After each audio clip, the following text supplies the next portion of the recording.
It's a celebration of America's freedom. Welcome to the Marc Scaringi Show. The Marc Scaringi Show is your place for a weekly discussion on making America great again. The important political and legal issues of the day, a celebration of the Constitution, and traditional American values. Marc is a practicing attorney, a former senatorial candidate, a Donald J. Trump-endorsed delegate, and a defender of the Constitution. His goal? To put America first. And now, celebrating America's freedoms, here's attorney Marc Scaringi. Well, good afternoon and welcome to the Marc Scaringi Show. This is your place on the dial for constitutional conservatism. This is where we talk about the important political and legal issues of the day from the perspective of putting America first. Thanks for tuning in on WHP 580 AM and iHeartRadio and News Talk 104.1 and 1600 at WEJS, broadcasting out of Williamsport, Pennsylvania. If you'd like to watch prior podcasts of the show or read any of my columns on Penn Live or take a look at some of our great merchandise, including our popular Right to Bear Arms muscle shirt and the We're Glad You're Our Neighbor, Just Please Don't Kill Us yard signs and T-shirts, go to the MarcScaringiShow.com website. And for more political and legal news throughout the course of the week, don't forget to follow me on Twitter, Facebook, and YouTube. Well, we had our second rally to reopen Pennsylvania at the steps of the Harrisburg State Capitol complex on Friday at noon. We had several hundred freedom-loving patriots who came from all over Pennsylvania to give their voices to our movement to reopen Pennsylvania. We even had my cousin from the Steel City of Pittsburgh, Dr. Richard and Renee Hoffman, and their son Alex, along with a few of their colleagues. So we're happy they came from the western part of the state. We had a mini family reunion there on the Capitol steps. And here's what I said at the rally. I was one of the speakers. We'll make this my opening statement, and then we'll open up the phone lines to hear your stories about the rally or your comments about the governor's shutdown and shut-in orders and his plan to reopen the Pennsylvania economy and our society that he shut down. So here it is. Good afternoon, my fellow patriots. I am so pleased to be with you on the steps of our Capitol here in Harrisburg to once again rally to reopen Pennsylvania in an action without historical precedent, without any lawful statutory basis, and in direct violation of the Constitution of the United States of America. This Governor, Tom Wolf, issued an executive order evicting hundreds of thousands of business owners from their businesses and nearly 2 million workers from their places of employment.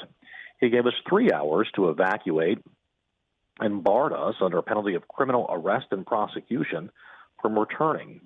The governor then followed up with a statewide mandatory stay-at-home order, forcing us to remain in our homes, again under penalty of criminal arrest and prosecution. These actions have shocked the conscience of millions of Pennsylvanians. And why did he do it? What did the governor see that none of us did? Did he see the end of the world as we know it? Did the governor peer over the horizon and see the four horsemen of the apocalypse thundering their way on their steely beasts, sowing death, pestilence, war, and famine into the heartland of Pennsylvania? Did the governor see the Lamb of God, the Lion of Judah, break the seven seals? Actually, no. What the governor saw was a viral illness that, for the overwhelming majority of the people, is nothing more than a mild virus like the flu. And according to actual doctors, it's so mild it goes virtually undetected in many of us. Yet nevertheless, our governor, the proud graduate of the Peace Corps, thought he should take quick and decisive action to save us from this mild flu-like illness. How? Well, by isolating and quarantining those infected with the virus to ensure they can't spread it to the rest of us? No. By going into our nursing homes, which house the frail and the infirm elderly, and removing them and isolating them into separate medical facilities to ensure their safety? No. Instead, he chose to evict healthy business owners and workers. You know, the people who go to work every day to make our economy work. He evicted them, us, from our places of work. And then he chose to quarantine the healthy with his stay-at-home order. Who quarantines the healthy? Who locks the healthy in their homes and shuts them out of their businesses and places of work? This is not science. This is madness. And I said to the governor yesterday on the Capitol steps, let me tell you this.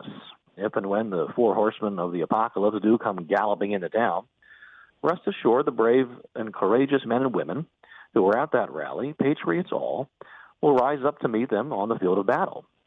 And we will win. Unlike you, we have no fear. We are not cowards, and we will leave our homes. We will go back to work, and we will exercise our God-given rights to life, liberty, property, and the pursuit of happiness. Yes, even in the face of a mild viral illness.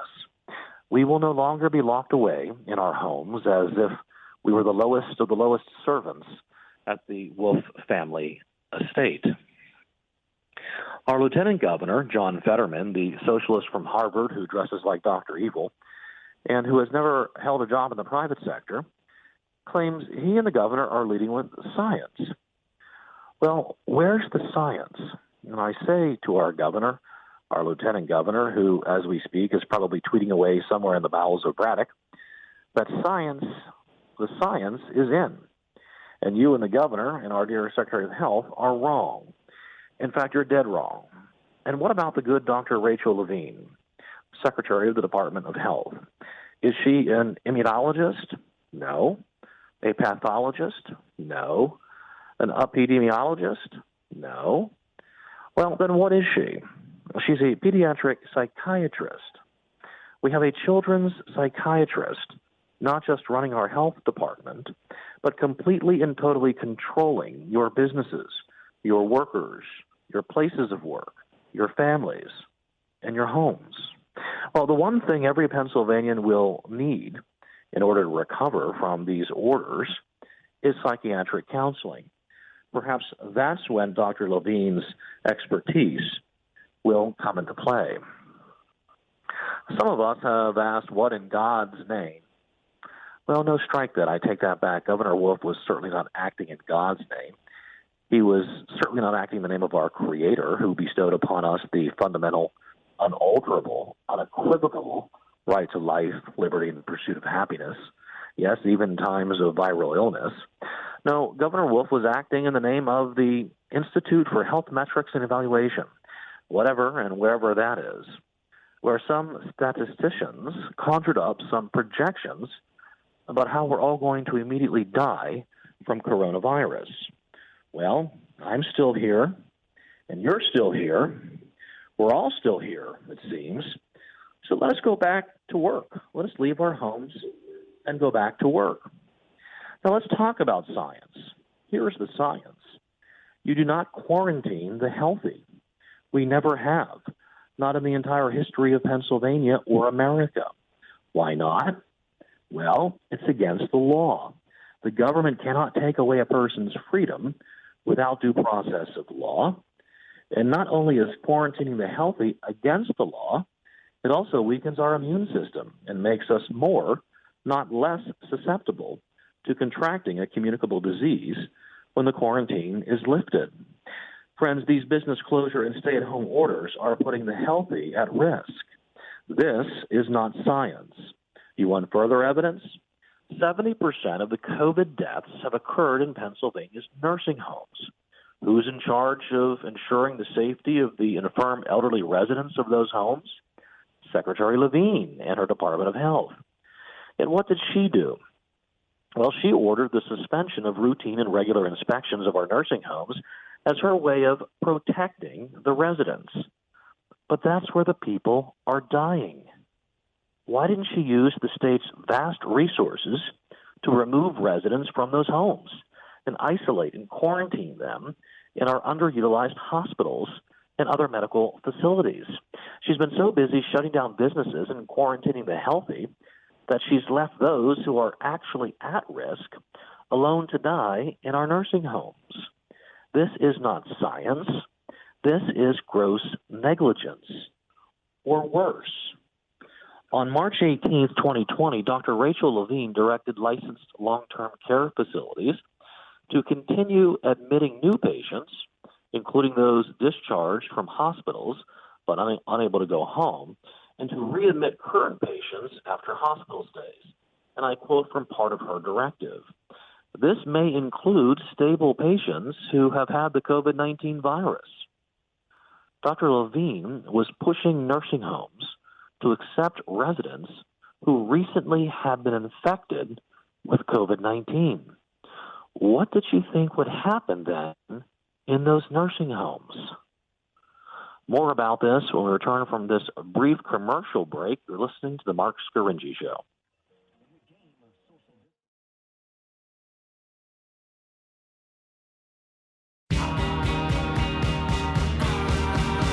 Now, more of Marc Scaringi on News Radio WHP 580.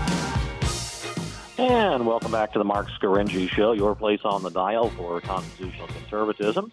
This is the place where we talk about the important political and legal issues of the day from the perspective of putting America first. And I'm going through the speech that I delivered to the rally to reopen Pennsylvania that occurred on Friday at noon on the Capitol steps in Harrisburg, Pennsylvania. And I'm about partway through, and we're going to call this my opening statement for today's show. And then afterwards, we'll open up the phone lines and we'll take some calls from our listeners. So in any event, we're talking about Dr. Rachel Levine's order to nursing homes that they include stable patients who have been infected by the COVID-19 virus back into their nursing homes. And my point was Dr. Levine was pushing nursing homes to accept residents who had been infected with COVID-19. So what did she think would happen in the nursing homes? And the American Healthcare Association said at the time that Dr. Levine's directive put frail and older adults who reside in nursing homes at risk and would result in more people going to the hospital and more deaths. That's why Dr. Levine removed her 95-year-old mother from her nursing home. She knew the nursing homes were death traps. But what about the 2,600 nursing home residents who were left to die there? Why weren't they removed and placed into motels like Dr. Levine's mother? Dr. Levine's job is to regulate nursing homes to ensure the health and safety of their residents. Instead, she's regulating and shutting down our workplaces. She's shutting down our travel, our freedoms, our liberties, and locking us in our homes. So why can't she just do her job and we'll do ours? You know, just recently, the Attorney General of Pennsylvania has launched a criminal investigation into several nursing homes because so many have died there. He said, we will hold nursing home facilities and caretakers criminally accountable if they fail to properly provide care to our loved ones. So that poses the question, will our nursing home administrators be the fall guys for the policies of this administration that may have caused the deaths of 2,600 residents in our nursing homes? We shall see. If the Attorney General is looking to investigate someone for potentially causing so many deaths in our nursing homes, he does not need to look very far. Friends, as you know, I've been battling this governor in the Pennsylvania Supreme Court, the United States Supreme Court, and now the Federal District Court here in Harrisburg. Now, I may be running out of courts, but I will not stop until the battle is won and these illegal and unconstitutional business closure and stay-at-home orders are struck down and tossed into the ash heap of history where they belong. I will not stop until freedom is restored to Pennsylvania. And as I said yesterday on the Capitol steps, I'll say here and now that let freedom ring here in Harrisburg and across the state to Philadelphia and then back to Pittsburgh and up to Erie and over to Scranton. Let's reopen Pennsylvania, restore the Constitution, and let freedom ring once again in Pennsylvania. And thank you. God bless you, and God bless America. So there you have it. There you have the speech that I delivered yesterday on the Capitol Hill steps in Harrisburg, Pennsylvania, at the rally to reopen Pennsylvania. That was the second rally we held over the course of the past couple of weeks that we've all been in shutdown and lock-in due to the governor and the secretary's various executive orders. Strikingly, the overwhelming majority of deaths have occurred in our nursing homes, and the governor and the secretary are statutorily obligated to regulate nursing homes. They're not to regulate our homes. They're not to regulate our businesses. They have no statutory, constitutional, or whatever right to lock us in our homes, to shut us out of our businesses. But that's what they've been focused on. In the meantime, 70% of COVID-19 deaths have occurred in the nursing homes that Governor Wolf and Secretary of Health Rachel Levine are required by statute to ensure the health and safety of the residents therein. So it seems to me, I think a rational, reasonable observer, that our government, our governor and our Secretary of Health should be focusing their prevention and mitigation efforts toward this viral illness to the population, the demographic group that is most at risk of harm or death because of it. And they're residing in our nursing homes. And coincidentally, that's the secretary's and the governor's job is to regulate those nursing homes. So it would seem to me if they would just do their jobs, then we would not have had the significant number of deaths that we have had in our nursing homes. But as to the rest of us, the overwhelming supermajority of the people of Pennsylvania, the COVID-19 is like a mild flu. And in many of us, it goes undetected. That's how mild it is to many of us, to the overwhelming majority of us. The mortality rate is less than 1%. I mean, these are remarkable numbers bearing and revealing the truth. Yet how did we get where we are, where on March 19th, the entire Commonwealth was shut down? Hundreds of thousands of businesses closed. Well, except for those the governor deemed should remain open. He decided, not us, not the people who own the businesses, not the people who work in the businesses, not the men and women of our General Assembly who, according to the Constitution, they're the ones who are supposed to be making law, not the governor. No, the governor decided. Isn't that interesting? And then the governor decided that he would give waivers to those businesses that he chose or he determined met his standard, which was called life-sustaining. Now, what does life-sustaining mean? No one knows. Can you look up a law book and see that term in a law book somewhere? No. Can you look up some regulations and see, where's life-sustaining defined in the regulations? I'd like to know. No. Why can't you? Well, it's not there. Who came up with the phrase life-sustaining and non-life-sustaining? I'd like to know. I wonder if any in the media have asked the governor that question. Where do these terms come from? Well, first of all, I'll tell you, we're going to find out in the litigation that we filed in the United States District Court for the Middle District in Harrisburg, where we're challenging the constitutionality of these very executive orders that we're discussing. And during the course of that litigation, we will find out, and we'll let you all know. How did he come up with these terms? I'm going to guess he just made them up.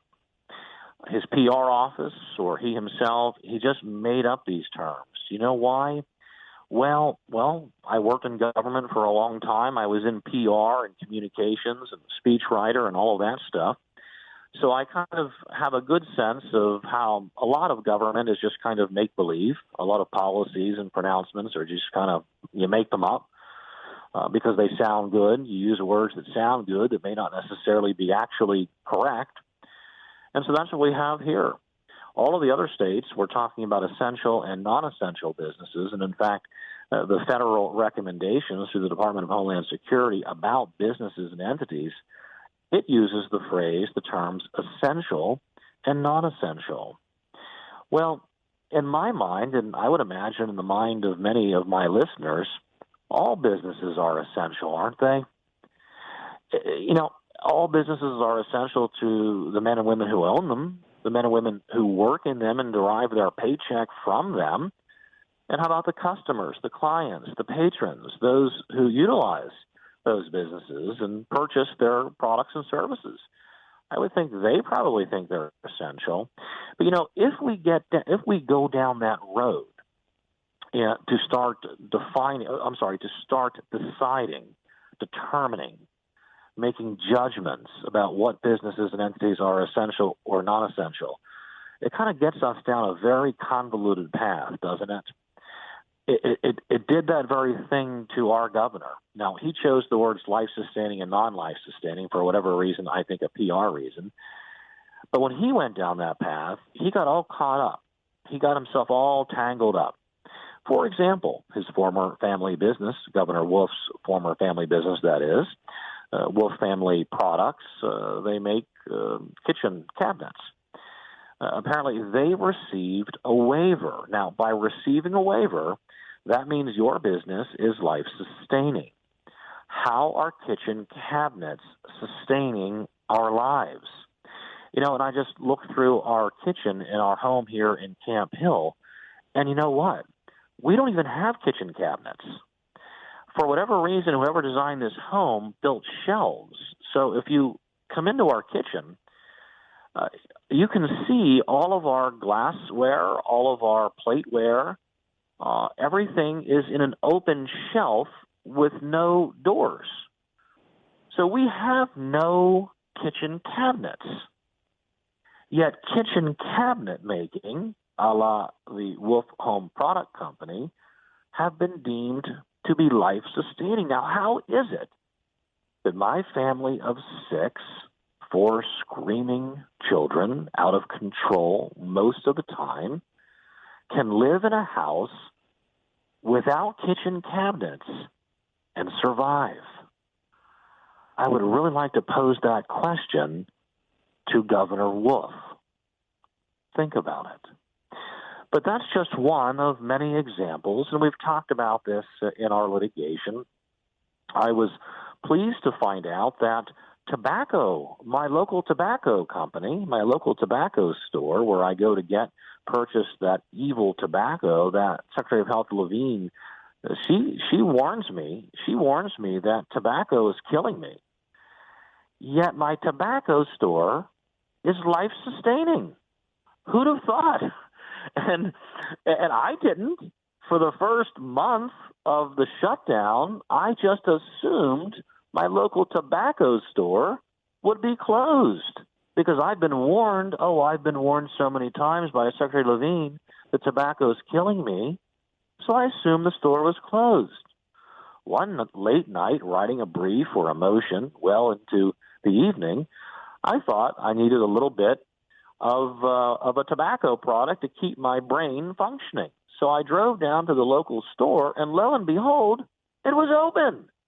I went in, and I said, I had no idea you were open. He said, oh, yeah, we've been open the whole time.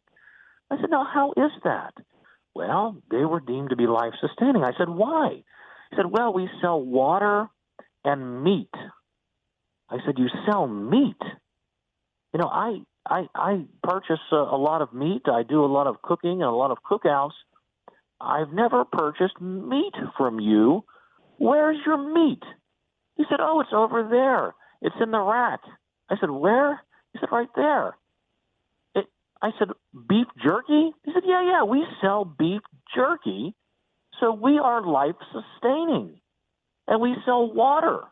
So we're life-sustaining. I thought, well, you know, first of all, I've never been in a water shortage. We're not in a water shortage now, and I've never needed to purchase water, let alone purchase water at my tobacco shop.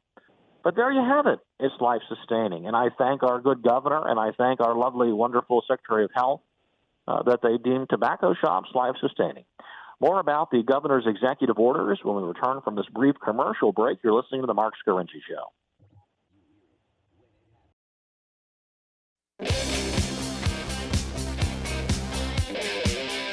Let's get back to the Marc Scaringi Show on News Radio WHP 580.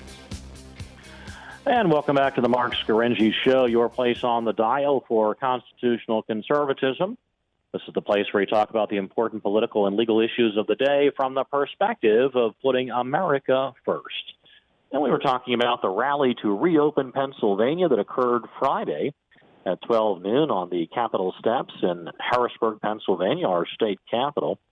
And then talking a little bit more about the governor's business closure order and his stay-at-home order.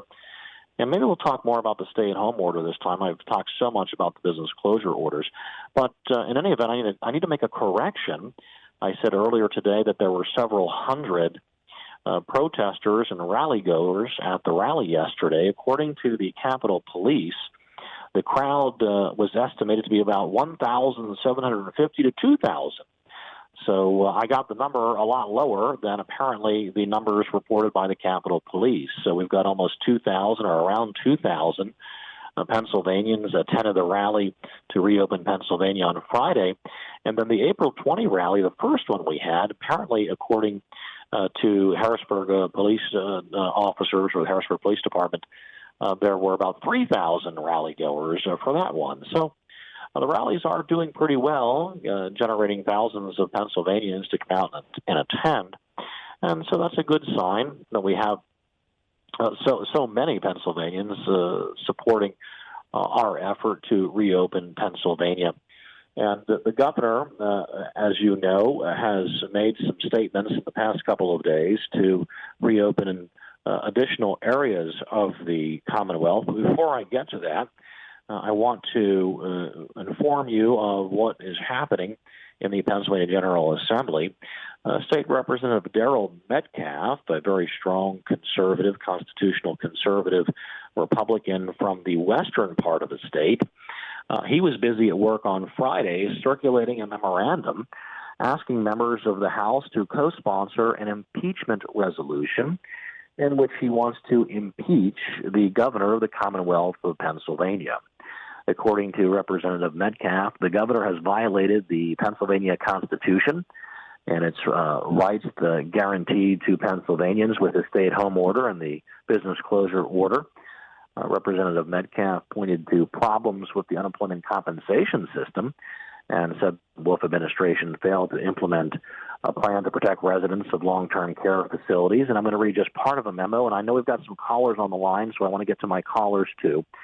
Representative Metcalf's memo states, Governor Wolf's orders in response to the COVID-19 outbreak have violated a number of our God-given rights affirmed in the United States Constitution. In particular, his order mandating the closure of physical locations of all businesses that he has deemed non-life sustaining has violated our citizens' rights in many devastating ways. His order constitutes a taking of property from business owners without just compensation. The lack of due process and judicial review permitted under his orders also violates the Constitution. In addition, this order, coupled with the stay-at-home order, has violated our rights to free speech and assembly. As Governor Wolf has violated so many of our fundamental rights as citizens of the Commonwealth, I will be introducing a resolution impeaching the governor and exhibiting articles of impeachment to the Senate. His actions plainly constitute the misbehavior in office required for his impeachment under the Pennsylvania Constitution. Representative Metcalf continues, while these are certainly challenging times, Governor Wolf must be held accountable for his actions that have harmed so many of our citizens and violated so many of our rights. No individual or office is above the law. So that's the impeachment memorandum written by Representative Darrell Metcalf of the western part of the state. He is now circulating that in the halls of the House of Representatives in our state capitol building. And so we'll see how that develops, whether he gets a good number of co-sponsors, and whether or not he's able to get that through the House of Representatives. We shall see. In the meantime, we want to open up the phone lines, and we'll take some calls. I believe we have Larry from Shiremanstown. You're on the Marc Scaringi Show. Hey, Mark, can you hear me? Yes, Larry. Yes, I can. Go ahead. Hey, look, I had an appointment last week at my dermatologist, okay? So I went there, my annual appointment. So I went there for my examination for skin cancer and stuff because I spent most of my life working out in the sun, okay? Yeah. They said, well, we're sorry, we're not doing examinations. I said, why? Well, because it's considered elective and non-essential. I said, you got to be kidding me. You still there, Mark? Yeah. Oh, I am, Larry, and that is so troubling. And we've talked to many doctors in Pennsylvania about this. And they said, well, they said, well, if you're having pain or you're suffering, or there's something that shows up that you don't like, then come back and we'll take a look at it. I said, well, I'm here for my examination, but you can't do it. Well, we're sorry, but we're restricted by looking at that. I said, good. I said, I'll tell you what I'm going to do right now. I'm going to leave. I'm going to go home.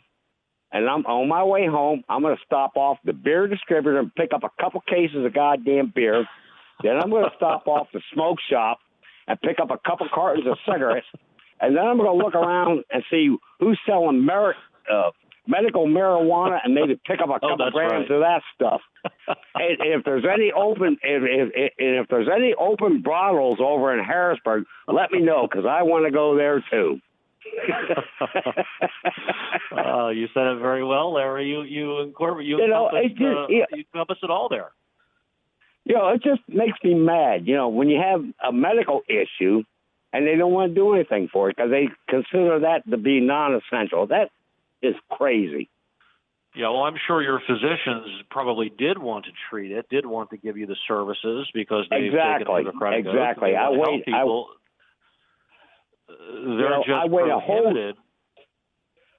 wait a whole year to go through these annual examinations, and then when I get there, they say, well, they can't do anything for me. It's crazy.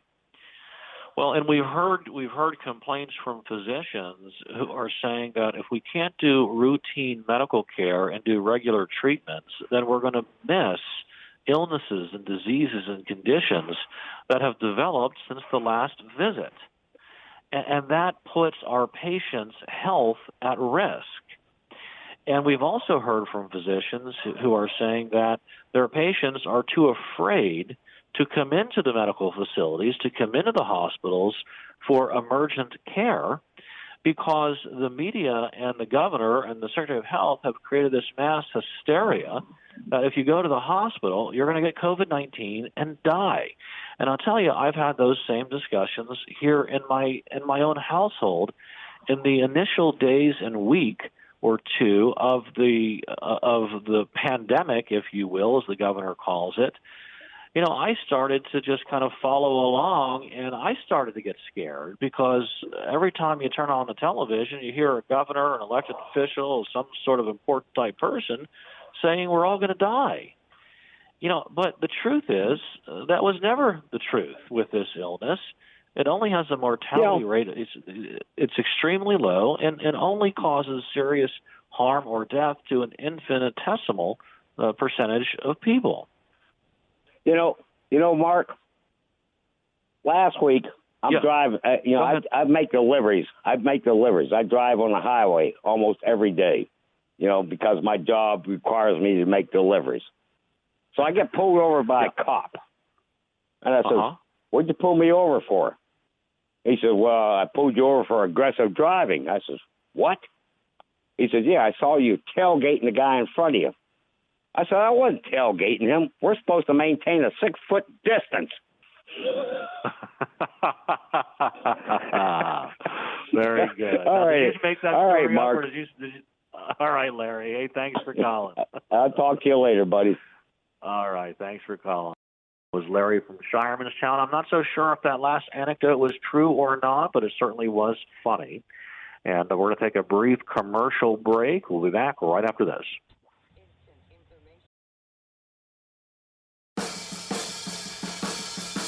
Now back to the Marc Scaringi Show on News Radio WHP 580. And welcome back to the Marc Scaringi Show, your place on the dial for constitutional conservatism. We're talking about the important political and legal issues of the day from the perspective of putting America first. And boy, we have a pretty significant political and legal issue, and that is the business closure and the stay-at-home orders. The governor put into effect on March 19th and April 1st statewide, respectively. But now the governor is in the reopen mood, and he's reopening parts of Pennsylvania. And I know we've got some callers on the line, so I want you to hang on. I just want to give the news update on the reopen plan that the governor has articulated, has announced in the past 2 days, and then we'll get to your calls. So on Thursday, May 14th, the governor made an announcement. He amended his orders to include 13 counties, moving to the yellow zones at midnight the following day, May 15th. Those counties include Allegheny, Armstrong, Bedford, Blair, Butler, Cambria, Fayette, Fulton, Greene, Indiana, Somerset, Washington, and Westmoreland counties. They're all in the yellow zone now. A lot of those counties were part of the Whiskey Rebellion Project 2, or Part 2, that occurred a few weeks ago when a bunch of counties got together, Butler and Greene and Washington, and sued the governor in the federal district court in the Western District outside over there in Pittsburgh, led by an excellent attorney, a friend of mine, Tom King, who initiated that litigation. And apparently, once Attorney King filed that lawsuit representing a group of counties against Governor Wolf's executive orders, his business closure and stay-at-home orders, using some of the same claims and arguments that we've made in our lawsuits, but then also some other very strong and solid claims. And apparently the governor started to cave and started to open up southwestern Pennsylvania. And I'm glad that he's done that, and that will free and liberate the people of the place of my birth out there in southwestern Pennsylvania. That's good news for them. And also, then on Friday, May 15th, at about the time of our rally, and I'm hopeful that our rallies are having some impact on this governor. I'm hopeful that our litigation and our rallies are having an impact on him. But on Friday, he announced 12 additional Pennsylvania counties will move to the yellow zone beginning on Friday, May 22nd. So that's next week. Those counties include Adams, Beaver, Carbon, Columbia, Cumberland, Juniata, Mifflin, Perry, Susquehanna, Wyoming, Wayne, and York. So 24 counties moved into the yellow phase of reopening on May 8th, and then another 13 moved into the yellow phase on Friday, and then we're going to have another 12 moving into the yellow phase next Friday, May 22nd. So that's a brief snapshot. With these additional 12 counties, there will be a total of 49 counties in the yellow phase by Friday of next week. The remaining 18 counties are in the red phase. I'm so sorry for you guys. You continue to suffer. And it's not, I shouldn't laugh. It's terrible. It's devastating to our businesses and our lives, really, those of us who are subject to these draconian and senseless orders. Red phase stay-at-home orders will remain in effect until June 4th, but that does not mean that other counties will not move to the yellow phase in advance of that date. So there you have the most recent announcements from Governor Wolf. And let's get to some of our callers. I hope they're still on the line. Denise from Elizabethtown, you're on the Marc Scaringi Show. Oh, hey, Mark. Thank you for taking my call. I really appreciate it. I just want to applaud everyone. Thank you for your patience. Oh, sure. Yeah, you bet. I just want to applaud really everyone, all the patriots that showed up in Harrisburg on Friday, representing our rights. I think we all know that this is unconstitutional. I think if we all, like you had shared, look at the stats, and we're looking at 68 to 70% of the deaths have occurred in our nursing homes. Right. I just think, we're all waking up. So I think we just need to continue. We just need to, keep on that and continue with that and keep challenging that. I look at, if you look at barbers or hairstylists, they can't even work until their county would go to the green status. Well, right. We're all basically right now in either yellow or red. So if we look at that, when will that occur? When will it be safe? And I already know that they're taking extreme measures to be safe. But I look at that, I look at real estate, and I look at, construction. I look at all the things that I'm thinking, oh my goodness, these people, they can take steps to make this transition safely and secure for everybody. But, they're kind of lumped into the whole, to the governor and his mandate. So I just, again, want to just kind of share that and thank you again for taking my call. And I appreciate your knowledge and you sharing, what you've learned with us to kind of keep us informed. I really appreciate that. Well, thanks, Denise. Appreciate the call. And very articulate, well done explaining the plight that so many hairstylists and barbers are continuing to confront. There seems to be no plan for them from the governor, but they all have their own plans. They all have thought through and put into place. They're ready to go. COVID-19 prevention and mitigation protocol, the various precautions. I represent a client, Nicole Messino, down in the southeastern part of Pennsylvania, still in the red zone. She has a barber shop, a hair salon there, and she tried to open a couple of days or a week or two ago, and the chief of police came over and told her that he was going to shut her down and revoke her occupancy permit. She got a call from the state barber licensing agency threatening to remove her license. So she backed down and closed back down to significant harm to her right to her own property, significant harm to her liberty, her freedom, harm to her stylists who can't work and can't generate income. So she's in our lawsuit. She's suing the governor to see if we can't get a judge to stop the enforcement of these orders so that the American people and the people of Pennsylvania can go back to work. And let's open the phone lines again. And I think we have Mike from Harrisburg. You're on the Marc Scaringi Show. Yes. Hi, Mark. Thank you for taking my call. Yes. Hi, Mike. Go ahead. Sure. I was at the rally yesterday, and I was also at the rally a couple weeks ago. It's great to see people coming out fighting for our rights, and thank you for fighting the good fight to try and help the state through this nightmare. Sometimes I get so angry I can't see straight when I see our civil rights being violated in such a horrible manner. Well, I just don't understand why don't people with more influence, why don't they see what's happening? How can these courts, well, let me step back. When Justice Alito from the United States Supreme Court had, asked for the governor to explain himself, I never got I don't understand, what the follow up from that was.